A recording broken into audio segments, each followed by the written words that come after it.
Good morning and welcome to US 131 Motorsports Park here in Martin, Michigan, as it is day 3 of Hot Rod Magazine Drag Week, presented by Gear Vendors Overdrive, bringing the live streaming action here from the folks at Mickey Thompson Tires. Before we get going, we have to give you a bit of a disclaimer this morning.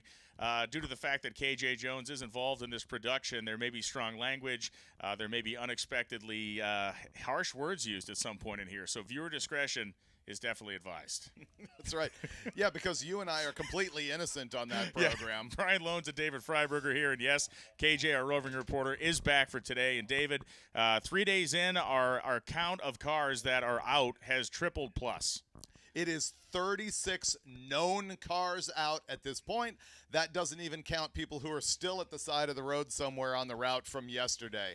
So that is a lot of attrition. Some of the cars that are gone, I think we knew yesterday before we left the track, or even the day before, that Schroeder was out. Yes. Dustin Trance, the guy who had run 8.500 in past years in the 850 index class, gone. And that's a situation where he had run an 851. Yes. And he had a torque converter issue, they think. He said he had to pour more power to the car to get it to run the 850. They think the converter or the trans is eating itself. And because of the math of that class, he looked at it and said it's just not worth thrashing to change the transmission at this point. He's out. The Viper is gone. Ned Dunphy. The quote was catastrophic engine failure, and that happened out on the highway. Yes, so the Viper is out, which what this does is it really makes an intriguing situation here where really the focus turns to the Ultimate Iron category, because the 3 cars that are in the 1, 2, and 3 spots there are now the 3 leading candidates to win overall. We're talking about Brian Goldstone, Steve Spiess, and Alex Taylor. And that is a tight run. Well, Goldstone is out front significantly with a 651 with a 5. But then look at the race between Spiess and Alex Taylor. It is 6.866 versus 6.886. 2 hun is separating them, and we're here on day 3. Anything can still happen. That is a 2-day average thus far.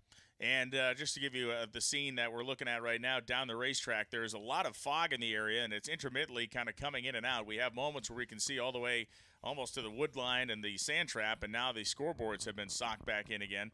And so really the main indicator here is the air is incredibly wet, which is not the best for making horsepower. No, it's not, and it's not the best for the track either if our dew point is matching the area where you actually get droplets on the track. But we do have Lonnie and the track officials monitoring that, and I think we'll be able to go to action fairly soon. So let's talk a little bit more about the small block power adder category and how the 850, we call it 850 index, but that's really what it's become with these cars. Everybody trying to run that 8.50 something. Randy Seward's done it 2 days in a row. Yeah, there are only, I think, 2 cars with an 850. There is Seward and, if you'll give me a second to flop through my doohickey here. Thanks for putting me on the spot there, Brian. No, you bet. Street race, small block, power adder. M. Randy Seward, Bill Schwartz with the red Chevelle. Those are the 2 cars with an 850. We got 850 with a 3, 850 with an 8, and then behind that, Brian Acton, 8514. Actually not in the conversation anymore if you mathematically look at that situation. I think the fascinating thing is that when you get behind in that class, you can't recover because you can't hand in a time slip quicker than 850. Yeah. Yeah, and the numbers are so close to 8.500, there's just no room to average up. And so it becomes a battle of attrition. Seward could still have a catastrophic failure and end up out. Scott Miller is a guy who is out. We talked about Scott. He held the number for a day anyway as the quickest naturally aspirated pass in the history of the event. Now that has gone back to the Sweet Boys, if you will, in that 1976 Nova. They have had to change a couple of lifters. They were on the side of the highway yesterday. Another lifter changed for them. Not the same one, a different lifter, but they are here this morning and impound along the tree line. And David Armentrout is also out in Ultimate Iron. He handed in a 681 on day 1, never got a pass yesterday. Usually at the end of the day, Brian and I are in the car saying, wait a minute, you didn't see this guy or that guy on the track today. And sure enough, he's out. Didn't even run yesterday. Among other stories that we are following and will be following, Mike Finnegan and Tony Angelo spent a very long time at Johnny Lindbergh's shop looking and going through the front end of his car after that massive wheel stand yesterday. Finnegan has fallen out of maybe out of contention totally for the gasser category unless Randy Baker has a problem with his car. Finnegan was unable to hand in a very sporty time slip because he did the massive wheel stand, landed the front end, was able to finish the day, but had some issues of getting the car down the racetrack. Now, they went to Johnny Lindbergh's shop to do undetermined work on the front end. We'll figure out exactly what that was, but apparently just minutes ago they made the first checkpoint. They're on the way here, but they will not be part of the early session of the day. And they did sleep about 2 hours. That's about all they're going to get. They are averaged at a 9.0 right now, and I believe that we've got Baker into an 8.80. Yes. So once again, that is difficult but not impossible to mathematically recover in that gasser class. And Mike does have smaller pulleys on the blower, and he has basically told us as such that they're going to put more boost through the thing and try to run even harder and faster. So they are making their way here. I think they're in western Indiana, wherever our first checkpoint was. I guess that's where they are now. Only at Drag Week does a guy look at his car that has a wheel standing and clutch slipping problem and actually go to the smaller pulley. It's like, you know what we need to do here? We need more boost. Seems to fix every other one of the world's ills, so we'll try that here. Boost fixes everything. I think we all know that. Or nitrous. So we've not only lost sight of the scoreboards now, we've lost sight of the 8th mile blocks in the middle of the racetrack. So the creeping fog is going to hold us up here for a couple of minutes. We, of course, remember this track for the historic very first Hot Rod Drag Week. This is where we ended. This is the ending spot. I got to ride with Larry Larson to go get a set of spark plugs back when the car was pink and had a 1271 or 1071 blower on it. He had a big honking supercharger on that. But the moment there was Carl Scott wins the event, 858 average overall in the nitrous car. But on that last day, Larry swapped pulleys, ran a fresh set of plugs in the thing, and he went 838. Which was the low ET of the entire week, and it kind of gave everybody an indication of, like, more things to come. You know, it's like, does Carl Scott just have the ultimate street car in America? He had the quickest, most reliable one that week, but ultimately, Larry in that single shot kind of showed everybody that there was more to be had out of the Nova. And you know what's very interesting about that is that was 2005. And if you go back to the very first Hot Rod Magazine Fastest Street Car Shootout in Memphis in 1992, what do you think the winning number was there from Max Carter in his red 66 or 7 Nova? Carter's car was an 8-second car. 838 somewhere there. Exactly. Yeah. So it's interesting to me that you look at that gap. 1992 to 2005, the Hot Rod Magazine Fastest Street Car type events, they were running the same numbers at that point, and of course we're seeing them 2 seconds quicker now. Brian. In an effort to keep David from putting you totally to sleep, let's go down to KJ Bleepin' Jones, who's in the pits with more on Brian Goldstone. Hot Rod Drag Week 2024, presented by Gear Vendors Overdrives. I'm KJ Jones with a live report from the pits. I'm in the impound area right now, and over my shoulder is Bryant Goldstone's AMC Javelin. Brian and David, you were talking about cars that have fallen out due to attrition. Attrition on what is Pivot Day now, day 3 here at Drag Week. Attrition is fighting Bryant Goldstone's car right now a little bit. The car is getting warm. They have an internal water leak in the engine. It's undetermined exactly where the water is leaking, but there's an overheating concern. If you look here at the radiator and if you look here at the tank here, you see splash from where the water has gotten too hot, and I mean, basically it's just an overheat deal. It's residue from overheating.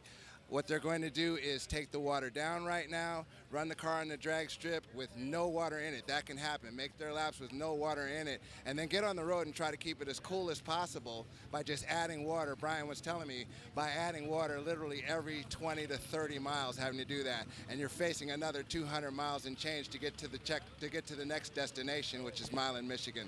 So that's what's going on here in the pits, or here in impound with the Goldstone team.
going on with the Goldstone team? They're fighting an overheating condition right now, so they're trying to get this car ready to go racing, and then they're going to get on the road and just feed it water, basically, feed it water as they go down the road.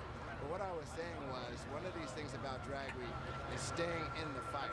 There are about 36 cars out of competition right now. And you see that these guys right here are doing everything it takes to stay in this fight and not quit. That's one of the really, really big pluses about people that compete in Drag Week. They don't quit unless it's absolutely necessary and they can't continue. So from the pits, courtesy of Mickey Thompson Tires and Wheels, I'm KJ Jones. Back to Brian and David in the tower.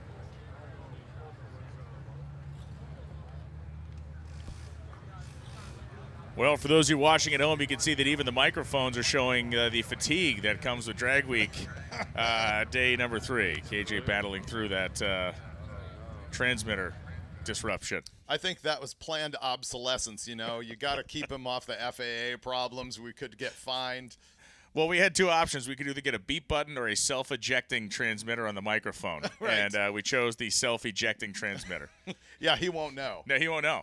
Yeah, meanwhile, we could still be getting into an iceberg at the top end at this point.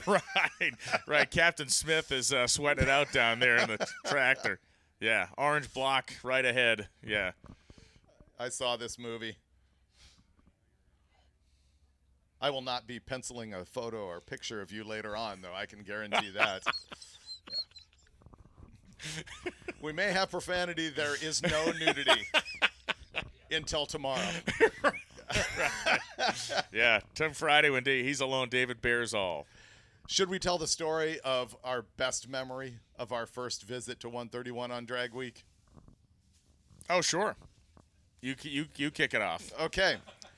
As a reminder, there is a rule at Drag Week where you must be driving yourself on the route without a support vehicle of any kind. Now remember, the very first year, 2005, we had a one-way route, meaning it was not a big circle. These days, we will leave National Trail, we will return to National Trail where everyone's truck and trailer is parked. Very first, and I think we figured it out in year 2, you got to run it in a circle. The first year, it was one way. So there were people following in RVs, and there were truck and trailers that were off the route, sort of getting here, but not with the race cars. At least that was kind of the way it was supposed to be. It was true for everybody but one person. One guy whose name will remain unnamed. Very accomplished NHRA competition eliminator racer with what was the most technologically advanced car at the entire event. It was fantastic. There was a couple of cars from this guy that were absolutely the best.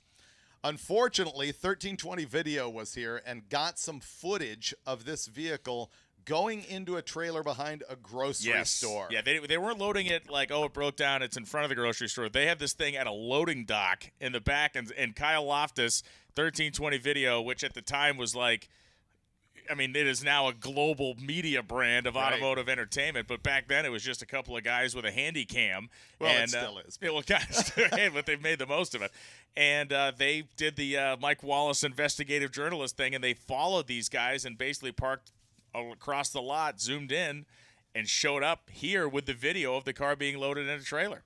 And knowing that, we see the guy drive in. We saw the car at the hotel the night before, parked as if all the other cars were, as if it had pulled in. And the next morning we're standing here talking about it, and we're like, well, we don't know what to do here. He comes driving in, and I think we sent Keith Turk to go talk to him about it. It had rained that morning, too, so everything was held up because of rain. So everybody was just kind of trickling in. We didn't know if we were going to run it all that day, so people are trickling in. Kyle gets here early enough that we're all having this meeting in the room that you're going to be handing in your time slips in. Actually, it was far down the end. Okay. But they had found some racer to actually protest, because we won't accept a protest from a guy in the grandstands or a guy with a video camera. It was actually protested. Broke my stuff. KJ broke the mic. So just to complete the story. Let's wrap up our story. I need some gaff tape. So Warren Evans looking for gaff tape for KJ's microphone. We've gone to the zip ties, and the wire just fell out of Brian's microphone. Oh man, you guys are saved. That's good. And so The wheels are falling off the Drag Week program and the announcing program here at the same time. Back to the story. Someone had actually protested this guy. They brought in a $100 bill. They filled out the paperwork. We sent Turk down to talk to him. He got out of his car and said, I'm out. As soon as he saw Turk approaching, he capitulated and just said he was out. So technically, no one has ever been thrown out for towing their car, but he was going to be. Yeah. He was going to be. Yep. But he fessed up. He fessed up. And it did become a little bit of a tempest in a teapot after the event. There was some stuff that came out. I was actually here covering the event for Competition Plus, and a guy that knew this dude, who now I have a good relationship with, called me up and kind of tried to muscle me about removing some stuff from a story I'd written about the race, and this guy getting on the verge of being tossed out, and I kind of got this call of like, hey, man, like, I'm a big deal, like, and he's my buddy, so you should probably delete that. It's like, well, no, that happened. Right. That was the thing that happened. So yeah, there are facts. Yeah. Yep. And they don't care about your feelings, as you so often say. But, yeah, it ended up being good for the event in the sense of it validated the idea that there's going to be enforcement of this concept, and people care about it. Well, carrying that on, again, no reason to name names. I don't need to drag individuals into the mud. They're good stories, whether you know who it is or not. We do have a couple of our favorite racers, or some of our favorite racers here, that were off route a few years ago, and we called them in, and once again, they fessed up. Yeah. And removed themselves from the event. So, once again, nobody's ever been removed. That's not a fair statement. I think that we have caught guys and removed them from the event. Probably. For those types of violations. But what we typically do is that doesn't bring with it any hate. It's just you failed on the rules, and there's consequences to that. We're happy to have you come back in future years. And we typically let cars run exhibition for the rest of the week when they are out. Yep. We have even had situations where cars completely explode, they miss a day, and we allow them to come back later in the week, although we typically run them at the end of the days so that they don't irrigate the track.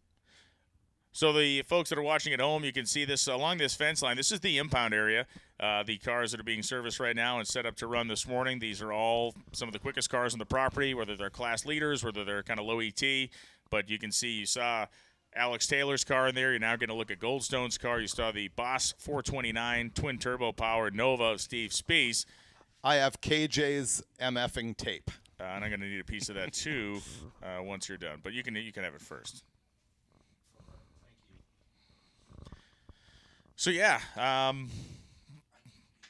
think when we talk about today's action and what we should be expecting this morning, despite the fact that it is a very damp air, probably 120 plus grains. We'll look at that, but still should be very fast. We saw the rotator out on this racetrack a few minutes ago, and there is teeth for days out there. Yeah, the track is awesome. The weather is not. Brian mentioned grains. That is actually water grains in the air, and a lot of people think about how heat and altitude can kill horsepower and slow a car down. Humidity and water in the air can as well, because simply water doesn't burn, and it takes up a lot of area where air and fuel could be in the intake manifold and kills a bunch of power. Brian, you getting news off your phone? I'm just checking right now, looking in. It's, believe it or not, it's only saying that the water grains are 68. I don't know how that's possible. No, is there a 1 in front of that? No, it's saying 68. Huh. It is saying 1,209 feet of density altitude right now. Relative humidity is 91%, which is we can see it. Brian and I will tangibilize humidity. We will use airdensityonline.com for that information. It's actually really useful. It's a neat spot. It has all the racetracks on it. And, again, I don't know. If you have your weather station in the pits, I'm sure that's more directly accurate. But for us, it's a good resource to use. You can also use it to find a racetrack in your area, honestly. The one combination that does benefit from high water grains is nitrous. Nitrous cars and really high humidity, you almost get a little bit of a natural water injection out of the air. The very high humidity and a big motor nitrous car, you can be a little bit more aggressive with the timing curve in there because it's like having a little bit of water injection. And the nitrous oxide is bringing the oxygen with it. Yeah. And so even though you're displacing some oxygen with the water, it's made up for by the fact that you can lay the squeeze into it. And look, since we have time, we can talk about the origin of the usage of nitrous oxide in piston engines, which comes from World War II. So the German aircraft of World War II had nitrous oxide systems, and some of them had nitrous installed on them for use at high altitude. The German engines were not making as much power as the Allied engines at high altitude, and they needed something into these planes was a very rudimentary form of nitrous injection, and it would only last a couple of minutes. Yeah, World War II is when nitrous was first introduced into piston engines. People say, oh, I'm going to hit it with some nitro. No, you're hitting it with nitrous oxide. How does not nitrous oxide make power? Two ways. First of all, I think it comes out of the atmosphere like almost 130 below. Okay, and that's why when somebody purges nitrous, you see that big plume, especially in weather like gets into the chamber. The nitrogen and oxygen molecules separate under pressure, and the oxygen molecule is then in the chamber, and it itself does not make power. As a matter of fact, if you run a nitrous car down the track with no fuel enrichment, it typically just shuts off. And that's why you have to inject more fuel into the engine, and it's burning the more fuel that makes the more power. And that split of the, you talk about the split of molecules, about 650 degrees. Is you need that temperature for it to split. Yeah, and which happens under compression. Exactly, yeah. And the combustion chambers obviously has more temperature than that in as well. And that's also why you have to retard your ignition timing, because you get so much more of, to use a rudimentary term, a faster, more violent explosion, that you have to start it later so that your combustion pressure is at its peak at about 10 degrees after top dead center. Typically, 8, 9, 10 degrees after top dead center is where you'll see and want the highest spike of cylinder pressure. And so depending on how fast your fuel burns, and I'm talking like street cars and gasoline, not nitro and that type of stuff. So that's why you have to retard the timing so that the spark happens later, because the faster combustion still wants to end at the same point. And they were using nitrous oxide with nitromethane on funny cars in the early 80s. There were guys, Billy Meyer had it on there. When Ken Venny made the move from alcohol funny car to nitro funny car in the early 80s, he went out and setting national records, and they would interview at the top of the track, and he'd say, and no nitrous, because there were so many guys using it. And it was really a crutch. Really, when the advancements came in with a much larger volume fuel pumps and stuff, there was no need for it, and it was outlawed pretty quickly. But there was a couple national records that were set in nitro funny car in the early 80s with nitrous oxide assist. And in Pro Stock. Oh, yeah. That was about a decade later, but you can. The controversy still ranges today. In fact, every once in a while, that video from Indy, with the Dodge Boys car having the big backfire in the starting line, shows up every now and again on your popular social media feeds. And what else could it be? Oh no, it broke the rotor in the distributor. That's of course what the excuse was. That's what they said. Yeah, that usually shoots the carburetor off the engine. You getting more news? No, useless tests. Cage, you good? What's your plan? KJ Jones has a repaired microphone. Gaff tape for the win. If you need it, it's right here for you. We're ready. Sorry about that. Just technical difficulty, and we got it fixed. So looking forward to a good day. And I just need to let everyone know I'm still tasting the ivory snow that I washed my mouth out with this morning. so we should be good for the rest of the event. All right, good. I don't want to bring the bar down. Don't make us. Yeah. See you, KJ. Good luck out there.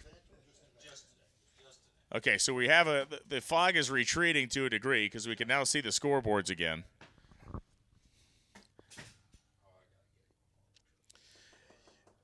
When on our Roadkill show, when we first put the Hellcat engine into the General Mayhem 68 Dodge Charger, this is where we came to test the thing before we did the shootout in the parking lot of the Silver Dome in Pontiac, Michigan, that was famously on an episode of Fast and Loud and also on Roadkill. It was a big deal that Dodge had put us up to. So we came out here and pre-tested the thing, and I think we went 1062, 10.6 something.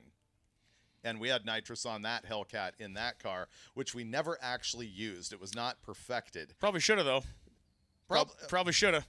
Because no one likes you. Because last I remember, Richard Rawlings beat you guys with his car at that race. Yeah. History's a guide. That's when you're spinning the tires all the way down a wave-like drag strip in a parking lot, typically what you want to do is hit the nice. The excuses are flowing like KJ's profanity right now. Hey, I treat him pretty badly. But then he drove right past me. Yeah. You did leave on him. Fair. That was evident in the video. Brian, I did to the corn what you do to the audience every day. The crowning achievement of Richard Rawlings in his drag racing career was when he had Alex Laughlin driving for him, and they lost on a hole shot, and he kept yelling, "How did we lose?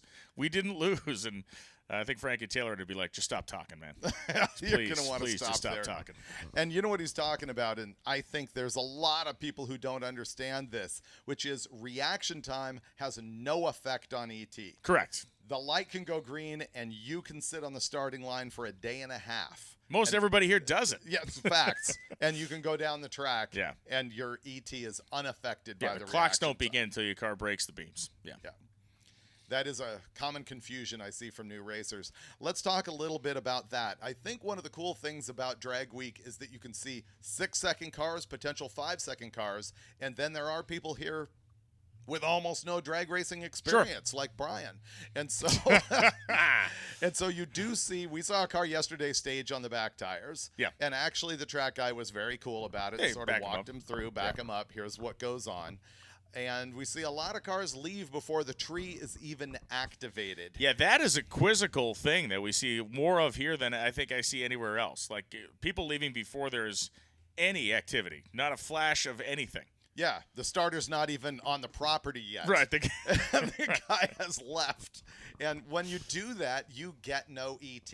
So if you're a racer in the pits and you're wondering why you were handed a time slip with, it's as blank as Brian's brain, that's why. Yeah.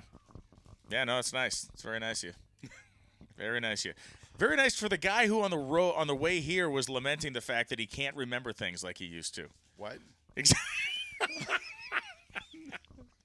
Yeah, that was part of our conversation this morning. Yeah. So what's the other thing that we see on that? Oh, the shallow stage versus deep stage thing. You see a lot of guys go deep, not only with a bump box where they just sort of fumbled that, but they will just roll all the way. You don't want to do that at Drag Week. As shallow as possible. It's time trials. You want to stage the thing as far back as you possibly can. KJ Jones is back down in the trenches somewhere. We'll be heading down to him in a couple of minutes, but hopefully we'll be heading cars down the racetrack here in a few minutes as well as continue to roll the fog back a little bit. Here's another good departure. Here's another good weather story from US 131. This was the last track on the very first Drag Week 2005, and there were so few people on the first event. It was 40-something that we were up here having a situation like we do right now, but it started to rain. Yeah. And we said, we got to call this. And so we gathered everybody up at the building that was right next to where you came in at the gate off to the left-hand side. We were in there for the awards ceremony because we didn't want to stand in the rain. And all of a sudden, it stopped raining. Sun came out. And I was like, do you guys actually have a jet dryer? No, do you guys still have the Art Arfon's jet dryer, Jason? Yeah, they still have it. Same one. The Art Arfon's, their jet dryer here is probably the coolest one in the country. Because built by Art Arfon's. Let's finish the story, and then you can go geek out about Art Arfon's. Maybe you can step out for a minute. So we're looking in the room around, and like, do you have a jet driver? They do. It's Art Arfon's jet driver. I probably had the same conversation with Brian on that day. And then we took a vote. It's like, do you guys want to go racing or do you want your trophies? Unanimous. Probably. Maybe not Larry.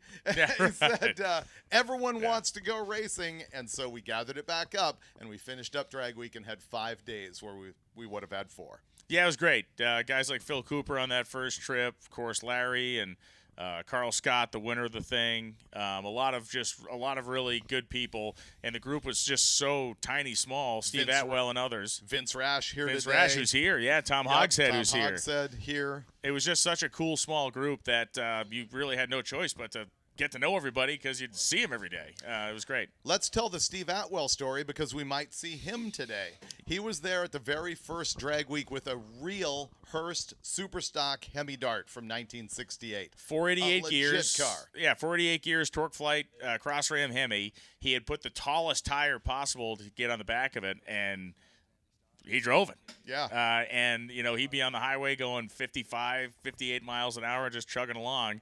And it was just an amazing thing. And people that walked up to that car that knew what it was were like, including all of us, you just couldn't believe it. Well, it had the lightweight bumpers, lightweight glass, the whole program. Yeah, the A100 seats. And he went through a camshaft. He had a roller cam in it, squeaked a lifter, wiped the thing out. And we saw him at a gas station somewhere. I think it was outside of Columbus. And this is what led to the Drag Week Spirit of Drag Week Award. We actually came up with that in the middle of that event, and said, we got to do this. And, of course, Spirit represents the guy or girl or people. We have awarded it to a group who show the most stick-to-itiveness while keeping a smile on their face and helping other people. Not necessarily for on-track performance at all. So we gave this to Atwell, and subsequently he took that camshaft that had fragged, mounted it on a plaque, and that has been the perennial award for the Spirit of Drag Week. It has now had to be added to because of 20 years, but that's what that's all about. And it's traveled globally. Wacky Mick from England won it one year. So that thing has actually been across the Atlantic and back. Let's go down to KJ Jones, who is with Andy Starr in his gear jamming, beautiful 56 Chevy. Oh, that'll be way better than this. Thanks, Brian. KJ in the pitch here with Andy Starr. First and foremost, the staging lanes now from where I stand are the most packed they've been thus far for the first session of Drag Week 2024. People are ready to take shots in the A and B classes. People are ready to take their really probably best shot or hardest shot at this racetrack in just a few minutes. But right now I have Andy Starr with me, and this 56 Chevy Bel Air here is so nice, man. He's in the Pro Street NA class, naturally aspirated, all on muscle, injected big block with a stick. Yes, good morning, KJ. Thanks for spending a second with me. Yeah, my 56 Chevrolet I've had for over 33 years. Pro Streeted it back in 1996. Painted it at the same time, 582-inch big block. With 13-to-1 compression, we drive on pump gas, race on C12 VP. With that, the induction system is one of my favorites, Hillborn fuel injection, controlled by Holley EFI. This car makes 935 horsepower to the rear tires and 800 foot-pounds of torque. So at 4,000 pounds, it runs pretty good. So with all that torque, 800 foot-pounds of torque, and you let the clutch out. So are you using like a soft lock McLeod type clutch, or what type of clutch are you using? So I haven't jumped into an actual adjustable clutch. Right now I'm using a Ace Power Force. It has a little bit of weight to it, but really it's a twin cindered iron disc with a clutch tamer. And so I put that on back in 2016 after breaking a bunch of rears. It has really saved the car, and we're really getting that dialed in. The car is really working well with the clutch tamer at the moment, so we may stick with that for a while. I saw that clutch tamer at the PRI show, and it's a great innovation. It kind of helps make this type of car street compliant. Oh, absolutely. So I have a nice, easy diaphragm pressure plate for good drivability, but at the same time, I'm not having to worry about adjusting the clutch and worry about the tune-up. I can do it right from the confines of the cockpit to make it as nice as possible. So in the naturally aspirated class, not necessarily where you're sitting right now, but what is like the best ET for this car? Well, this car with the fresh motor went 932 at 148 miles an hour. So we're a little off that pace, but we're gaining back on it now that we're starting to figure out the clutch and really start to move the RPM up. Right now we're about 5,900 out to start, which is the highest we've ever left with this car, and it loves it. I see you have a Drag and Drive sticker on your car. Have you competed in Drag Week before, or is this your first time? So 2016 was my first year. Came in second place, and then and last year I actually came in first place in Pro Street NA. So I love Hot Rod Drag Week and try to come every year that I can. That's awesome, man. Well, listen, Andy, thanks for your time. This is a beautiful, beautiful 56 Chevy Bel Air with a stick shift, and it's driving all the miles. It's doing what it needs to do. It runs solid nines. Badass car, man. Congratulations. Thank you, KJ. Back to you, Brian and David. I zoomed in on the star performance. Oh, thank you very much. I appreciate it. All right, thank you, KJ. Warren Evans was in the middle of a little chocolate donut there. So we got our transition back up here to the booth. And, well, there we go. Warren apparently from Effingham. That's where he lives. He does. He actually lives in Effingham, Illinois. Andy's car that KJ was just talking to, Andy's car, one of my favorites out here, and certainly a guy very well known for the work that he has done and continues to do on the tuning side and EFI side of things. Just great to have him out here. Long time drag week guy. It is a tough situation to tune that stack fuel injection.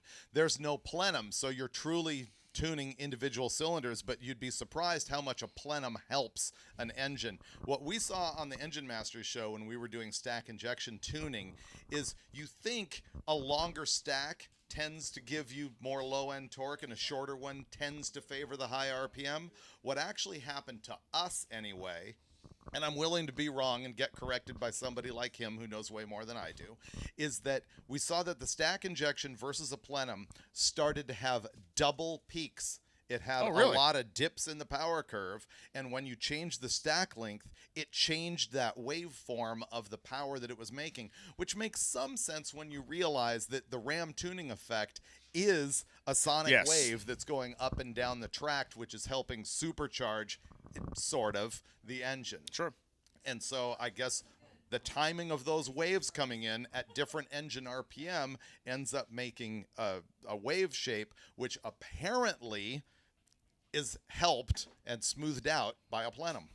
The Sonoram intake manifold, right? Hence Sonoramic. the name of that thing. Yeah, Sonoramic intake manifold. Yeah, Brian and I were sharing photos back and forth the other day talking about what is perhaps the first tunnel ram, which was on the Dodge Ram Chargers car at the 1959 NHRA Nationals. The High and Mighty. Which was originally called the Ramrod, and it was because those engineers were the guys who had been creating the Plymouth Sonoramic. Yes. Was it on Plymouth's? Yeah, it's a Plymouth Sonoramic back in the day. I was thinking the Plymouth is the lowest line car. But yeah, they had the Sonoramic, which is the carburetors that hang way out on the other side of the valve covers for a really long intake runner. So the thing makes monster low-end torque and is absolutely done at 3,500 RPM. They were engineering that and figured it out, which is why they made their own intake manifold on this car that just had sections of rubber hose that moved the plenum up and down until it made the power that they want. That car, legendary, also ghastly. It is. The one thing we kept coming back, and it had these big kind of blunderbuss-looking exhaust headers that came out underneath with trumpets. Yeah, with trumpets at the end, and it obviously sat up very, very high, hence the name of High and Mighty. And it was chopped, and it was a 49 Dodge or Plymouth. I think it was a Dodge. Maybe a Plymouth. Either way, it's horrific. One of those bustle back. I mean, the whole thing was god-awful looking, but it was a rolling engineering lab, and it taught those guys a ton, and the stuff they learned on that car, some of it anyway, would be applied to the development of the 426 Hemi and other stuff they did. Well, and those guys were the Ram Chargers, which ended up having a huge history. And one of the things that I discovered a couple years ago is for some reason I was going down a rabbit hole of what was the very first 426-based Hemi to go down track in NHRA competition in a nitro dragster. And it turns out it was the Ram Chargers at the 1964 NHRA Nationals. Yeah, and, the 392 had been the engine of choice for fuel racers forever, starting back in the 50s, even the smaller, 331 and 354 Hemis. And so people were very reticent to change to the 426 engine. They didn't think it was as good. They didn't think it was as strong. It didn't respond the same way to the things that the 392 did. The most famous story is Don Garlitz, where Dodge comes to him and says, "Hey, listen, you got to start running this engine," and he didn't want to do it. He knew the 392. He had won all these races with it, and they said, "If you want to keep the sponsorship, you will run a 426." So he concurrently ran two cars at the same time. He had Marvin Schwartz driving one of them, and he had a 392 car, and Schwartz was in a 426 car. He was smart enough to understand, I'm going to put Schwartz in this thing that's probably going to be a sled. I'll keep winning races. We'll run the Dodge. But finally, they made him really concentrate on it. And he said, okay, I'm just going to blow it up, and I'm going to show him why this engine sucks. And so he put 10 degrees too much timing into it, and it went faster. And he said, okay, and he puts 10 degrees more into it, and it went even faster, and he screwed more timing into it, convinced he was going to blow the thing to pieces. And he went out and made the quickest and fastest top fuel run in history to that point, and went, oh, okay, maybe this isn't so bad. The amount of lead that they had to put into the 426 is what took so long to figure out. And once they figured out you could run 50-some degrees of lead in those engines, they flew. Which is a story I've heard ad nauseum from Brian, but I don't really understand it because the chamber and valve arrangement and piston design on the 426 and on the early Chrysler is not that different. And timing tends to be dictated by the chamber design and by the stroke and by the fuel being used. And so I don't understand why the 426 would like so much more timing. I, like probably everybody else watching this, does understand why Don Garlits understands something you don't. That's understandable.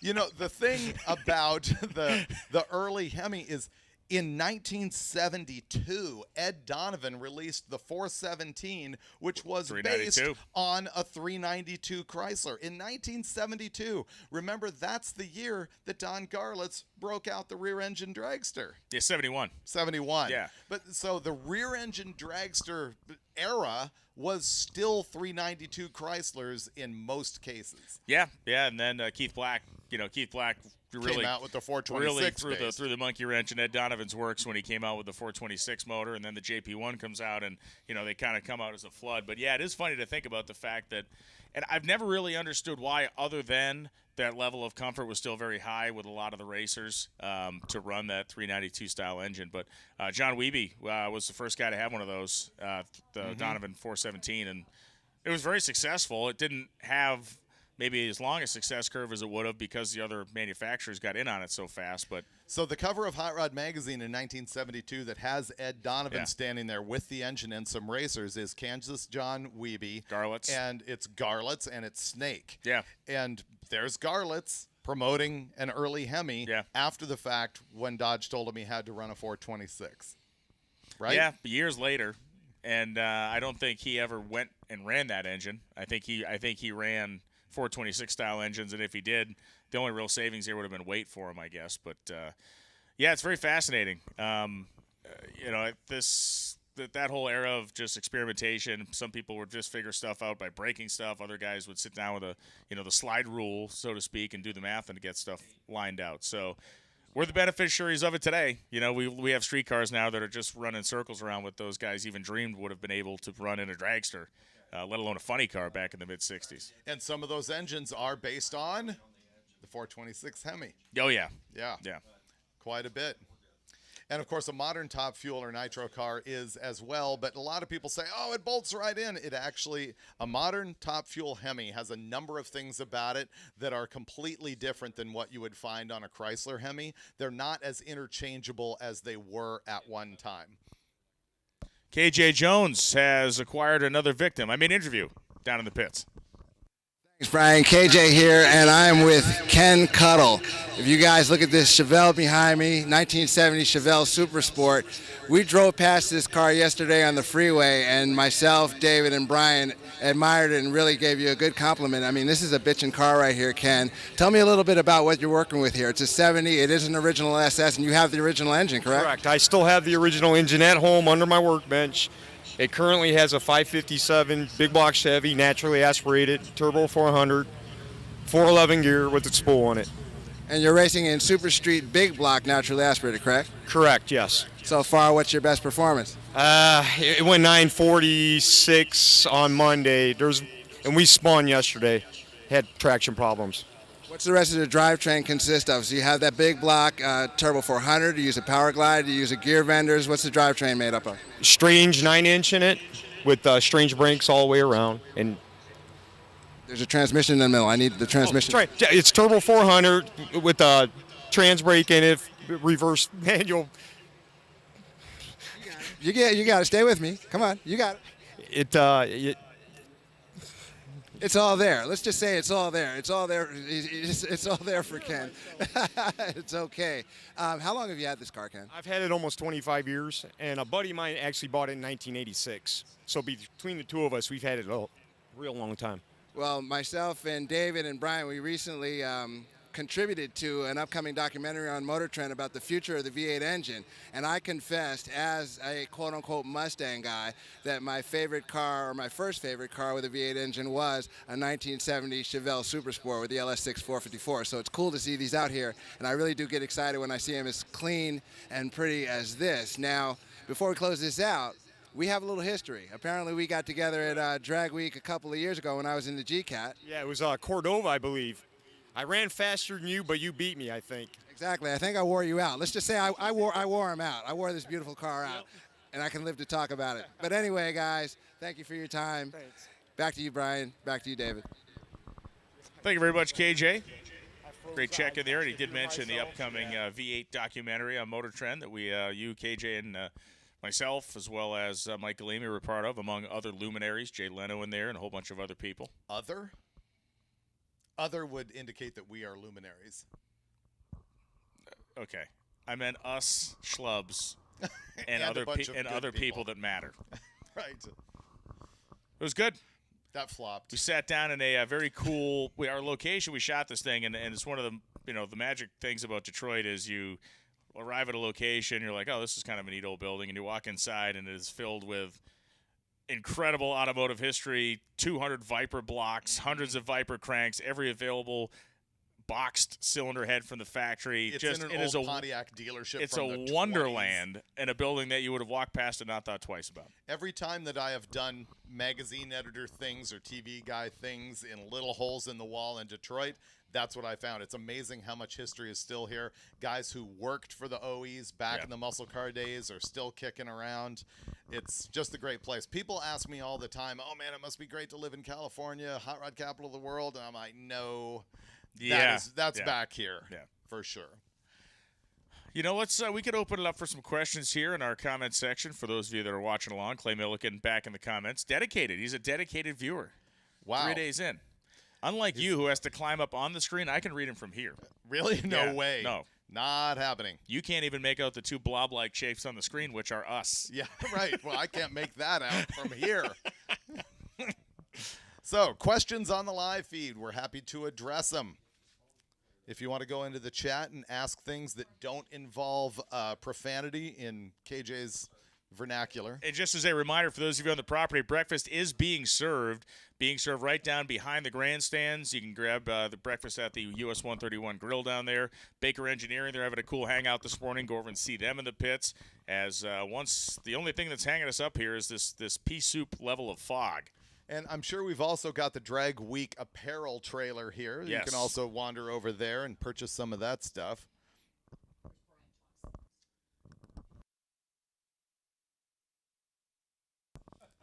Waiting for great questions to come into the live feed. Don't wait for the great ones. I was going to say, we berate the audience on one day, and then we need to go to them as a lifeline here the next day. Hive mind. Exactly.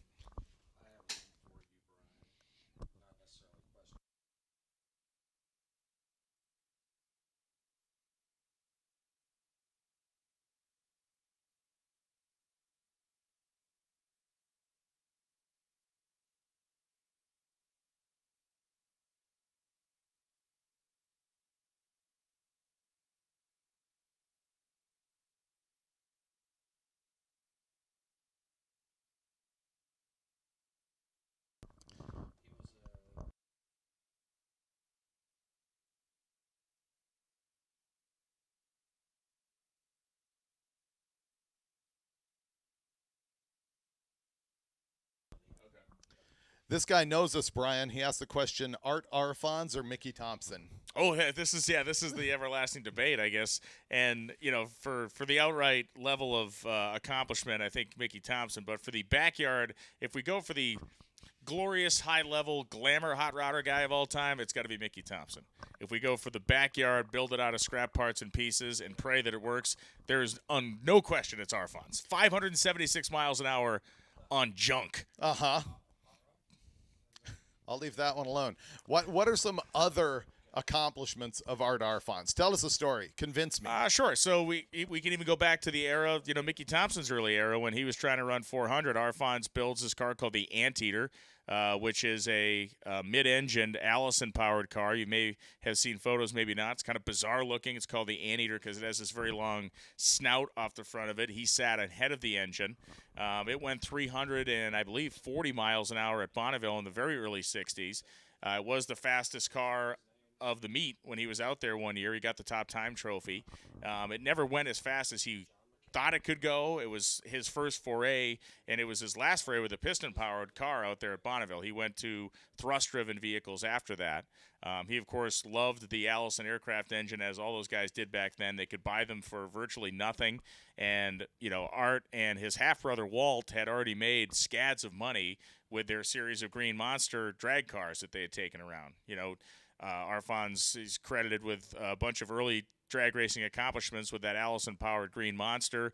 Won the very first World Series of Drag Racing, which was the first national event ever held. You know, the NHRA Nationals came in 55, but in 54, Arfons went there with the Allison-powered car and won. At Cordova. No. No? World Series? Lawrenceburg, Illinois. It moved to Cordova the following year, but the very first one was in Lawrenceburg, Illinois. Got it. Lawrenceville. Thank you, Warren. So, you know, he was, and Walt loved the Allison V12. Just like E.J. Potter, they could buy him for nothing. It was basically the single most powerful engine you could get your hands on for like $100 out of a junkyard. And they're 1,710 cubic inches. 1710, and he actually had one of the W3420s. Yeah, actually, E.J. Potter had that. They made 150 of them, which were joined, two 1710s joined together to make the W3420. And they were used as experimental engines and I think P-38 Lightnings and some other planes. They weren't ever adapted because they were come about too late in the war. But E.J. Potter had one in a pulling tractor that he went and just decimated the nation in tractor pulling in the mid-70s. Were those supercharged like the later 1710s? Yes, yeah. All Allisons have a basically an integral centrifugal supercharger. Even the earliest ones, I thought they were NA, and then went all to of them. the blower. All of them had that, and they all had a centrifugal supercharger that was integral to them, and then a lot of them that were using airplanes had turbochargers. So the turbochargers would then feed the centrifugal, which would then feed the engine, kind of compound boost. That's what I'm thinking about. KJ Jones is with John McGann. Jones here in the staging lanes at Hot Rod Drag Week 2024, presented by Gear Vendors Overdrive. Let me note that Mickey Thompson Tires and Wheels is bringing you this live feed. I have with me John McGann. John McGann is the editor-in-chief, the top dog, just below Mike Galimi, who you met yesterday. He's our content director, but John makes Hot Rod happen. John, how you doing? Doing good. This is great. Even the fog.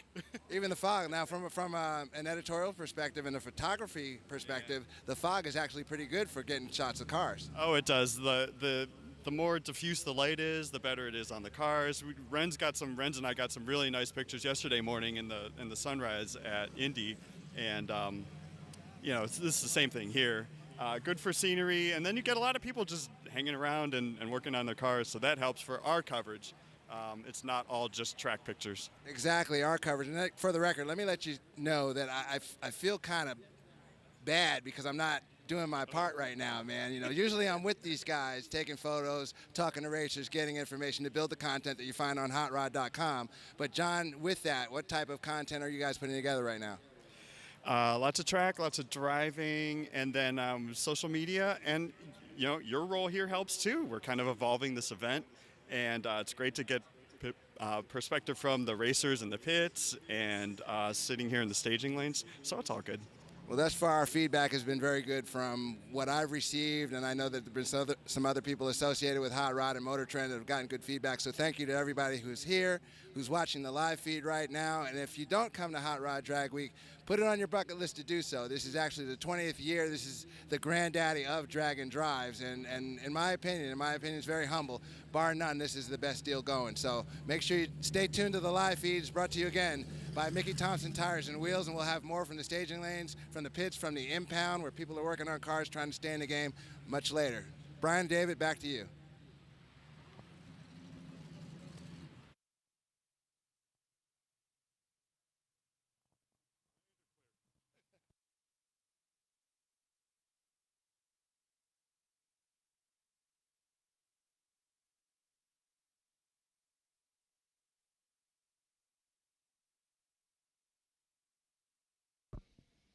Well, thank you, KJ, for another report from the pits with John McGann, the editor of Hot Rod Magazine. And, we spoke a guy into existence here.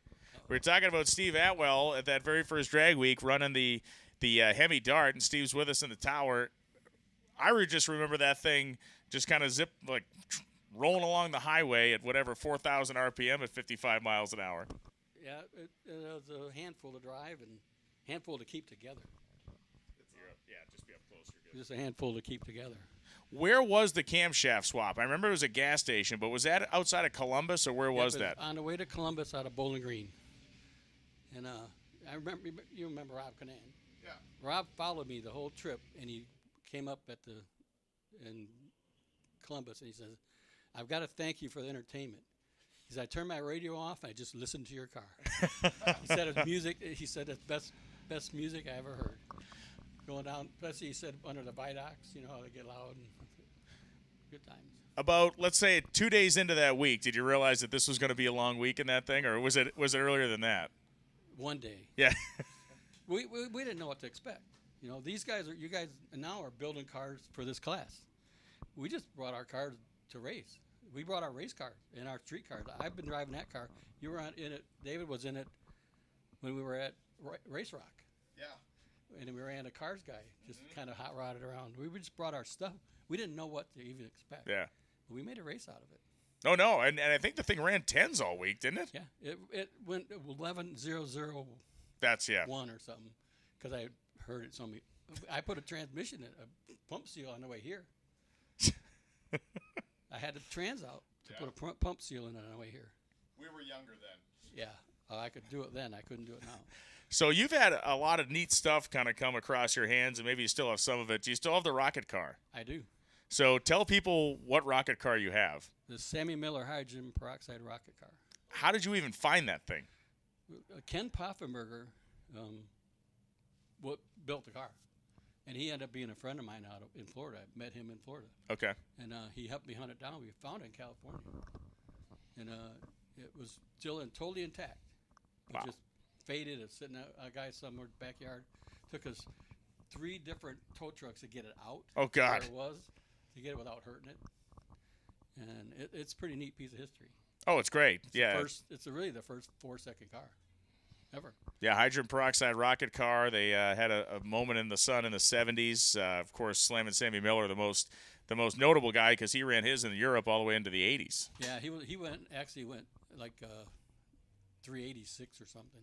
That's the claim. Yeah, the claim is he went 386 and a quarter mile at over 400 miles an hour, which at Sanapod. Yeah, and the craziest part of that too is that number would be recorded as the car was decelerating, because the trick on those peroxide cars is you only fueled it for a couple of seconds. You did not have the thing full to the finish line. Yeah, they would run probably less than 3/4 of track with fuel. Yeah. That's if they crazy ran stuff. all the way out, it would have killed them. And they bled from the eyes and ears after the runs. The G-force was that violent. Yeah, it's crazy. You cruised here in something cool today. Yeah, I brought my 69 Hemi Roadrunner 4-speed car.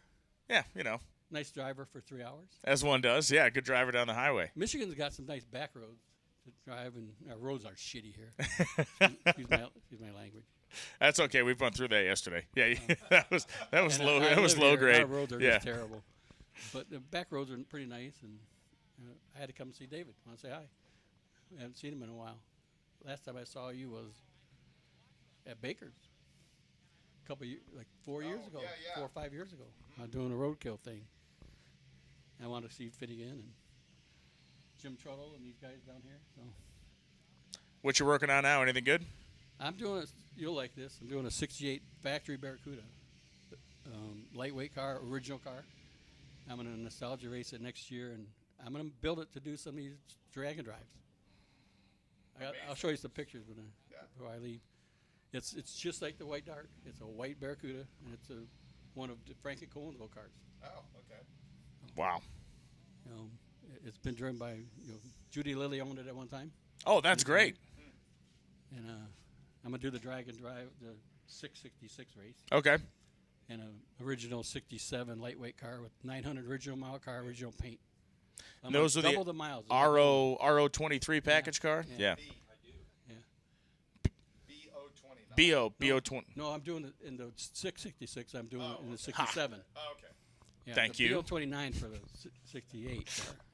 But I'm doing it. I'm gonna try to double the miles on a car, so it's in one race. You know, I don't care about low mileage. You got to enjoy the cars. I think that's why we became to like each other. Yeah. So much. David and I feel the same about a car. If you got it, use it. Yeah. It doesn't matter what it is. Doesn't matter how valuable or how nice it is. If you don't drive it, it's worthless. Amen to that. This is an unbelievable day. It really is. Yeah, it'd be nice if any sort of breeze kicked up just to move this out of here. You figure with all the hot air coming out of this building, we'd be able to move some of this ahead, but such is not the case. KJ Jones is down with the Mickey Thompson boys down there. Going to give us a little tour of the area. Go for it, KJ. Thanks, Brian. KJ here at Mickey Thompson Tires. Don't go anywhere. You stay right here. You stay right here. You might remember this guy. This is JMO. This is Jason Molden, Mickey Thompson Tires and Wheels. They're bringing you this live feed right now. Jason, we're going to take a technical moment really quickly, okay? Sure. Mickey Thompson Tires and Wheels brings approximately how many tires to something like Drag Week? So we bring about 150 tires, and we got a good selection of not only race tires, but street tires, and we bring also front tires for the guys that run a skinny front tire. Gotcha. And this area is just off impound right now here at US 131. Is really a support area. You have Summit equipment here, and they've had basically anything a racer needs should they break down or encounter a need to have a part here or at the track the next day. They can call ahead and have something sent to a track the next day if it's not on the rig. But more about Mickey here. Right behind me is a bubble balancer. And for people who don't know what a bubble balancer is, let's show you what's going on, and Jason can explain it.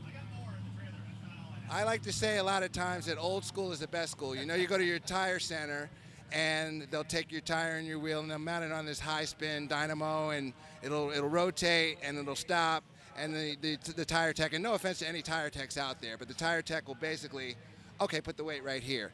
And that's not always accurate. You leave the tire center, and your car's wobbling or the wheel's wobbling, and you're wondering why. This is a bubble balancer. This is the OG in a sense. That's the OG, and this thing doesn't lie. It doesn't plug in. It doesn't have little boards or chips or what is the bleep bloops that could go wrong. So this machine or fixture doesn't lie. So we put the tire on here, and there's a bubble in the center. You put the tire on, you put some weights on the tire to make sure the bubble stays in the center. You tape them on, and you're good to go. We'll do everything from small front runners on this all the way up to Pro Mod tires. Josh, why don't you come in here real quick and just let people see what this bubble is. There's the bubble there, and it is centered right now. So when you set this apparatus up, do you have to, in a sense, level it or true it, zero it out? Actually, it self-zeroes itself. So it's pretty foolproof, which is good for guys like me. Again, old school is the best school, and I've noticed this, too. Does this have anything, is this associated with this in any way? No, that's actually for our Starlink, so we can make sure that we're connected with the rest of the world, because the great thing about these events is there's so much activity going on, and everybody's posting things and putting things on social media. When we come and we got the little hotspot, it doesn't usually work. So we even have to bring these because of all the great stuff going on at these events.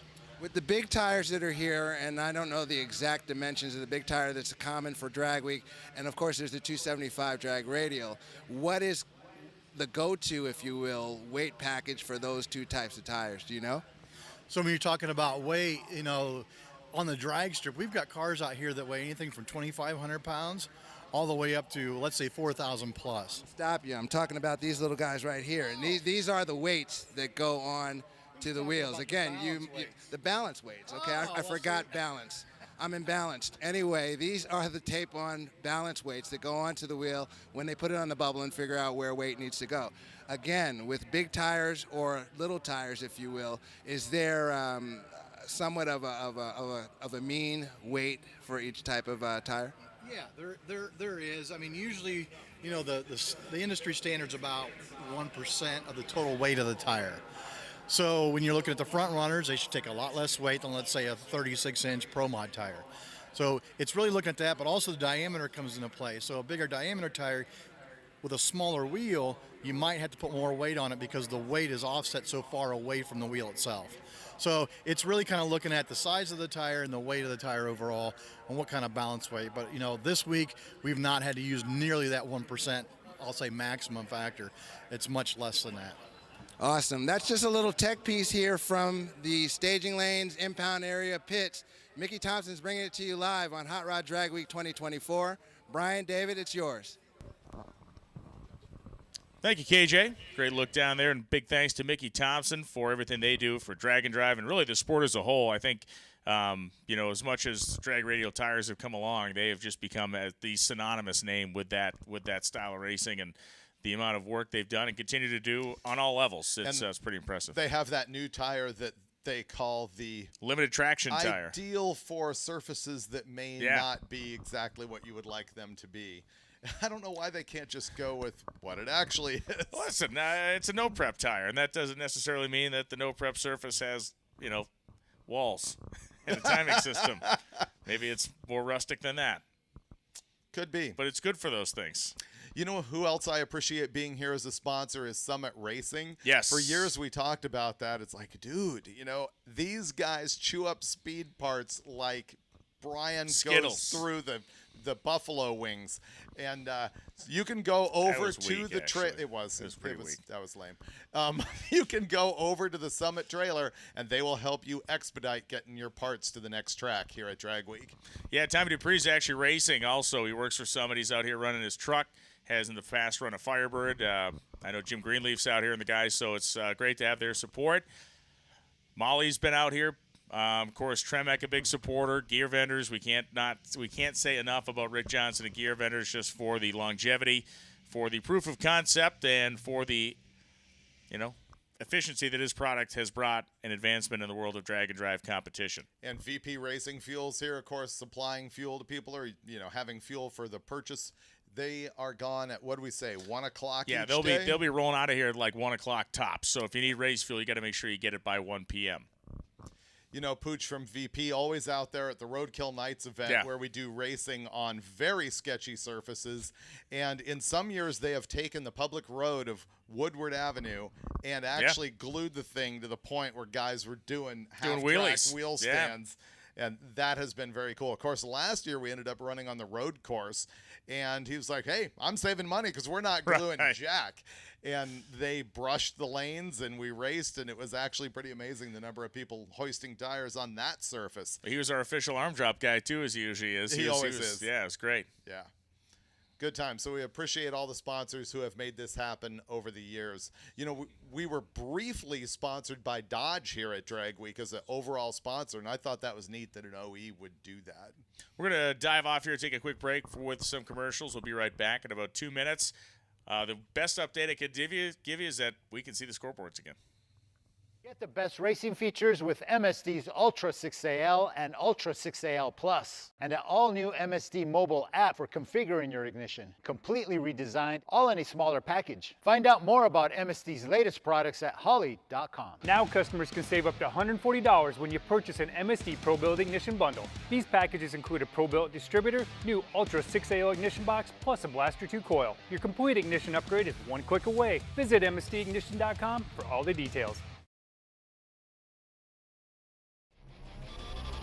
Since 1963, the name Mickey Thompson has been synonymous with pushing boundaries and gaining traction where others dare not venture. Mickey Thompson Tires and Wheels. What does it mean to be built with Summit? It means turning some rust into rolling artwork.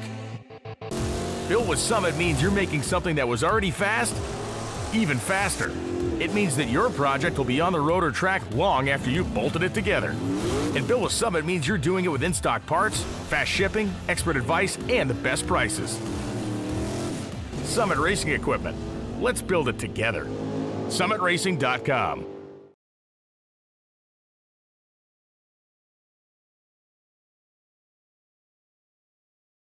All right, you guys aren't ready for this, man. This is from Tremec. It is their TKX. It's not just the latest offering in a 5-speed. This is the first performance-based aftermarket 5-speed designed for us in the aftermarket. You said it, man. It's got awesome features. I didn't want to miss this one, man. Yeah. Everything from an in-load versus a top load. So they spent a lot of time getting this package shape down so it fits up under tunnels a lot easier. You can drop this in a Chevelle A body without a single mod of the tunnel. Yeah, no floor pan work, not near the tunnel work. And look at all the features it has, man. Everything is designed for performance, from the guts to the gaskets to the packaging. And check out these shifter positions. All right, you can alter it. If you don't like the shifter here, you can move it here. If you don't like it there, you can move it up here. Yeah, and the synchros inside. So this is the old TKO, a single centered bronze, a single friction surface. Now you've got a modern multi-cone, right, with carbon fiber lining on the inside for extreme bite, extreme durability, and 7,500 RPM shifts all day. Wider gears, everything's been shot peened, roller bearings on the in shafts. I mean, this thing is ready to go pound and hound the guy in the next lane. All right, there you have it, man. The TKX from Tremec, the brand new 5-speed. Woo, it is sweet. Oh, I'm fired up on this baby, man.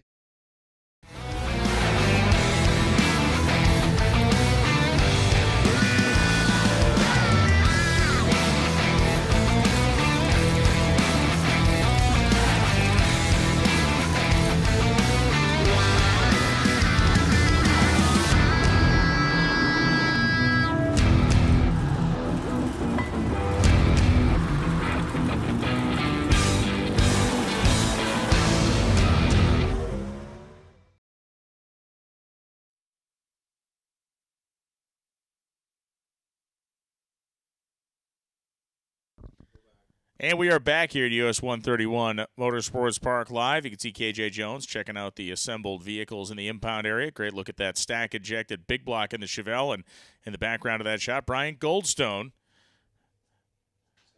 the Javelin, getting its service done this morning before it heads down the racetrack for its lap today.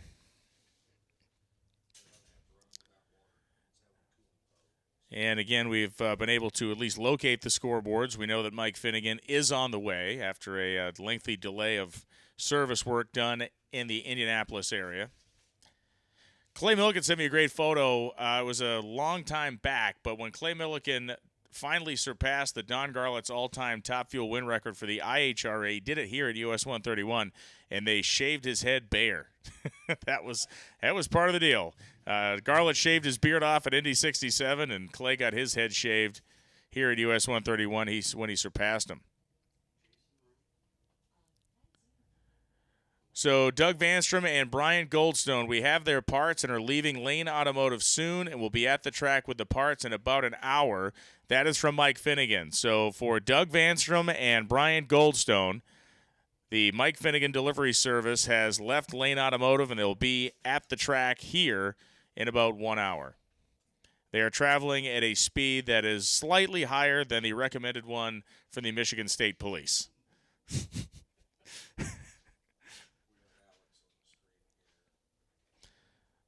Alex and Dennis Taylor being shown there. Give it a quick wave as they are doing their service on the 55 Chevrolet.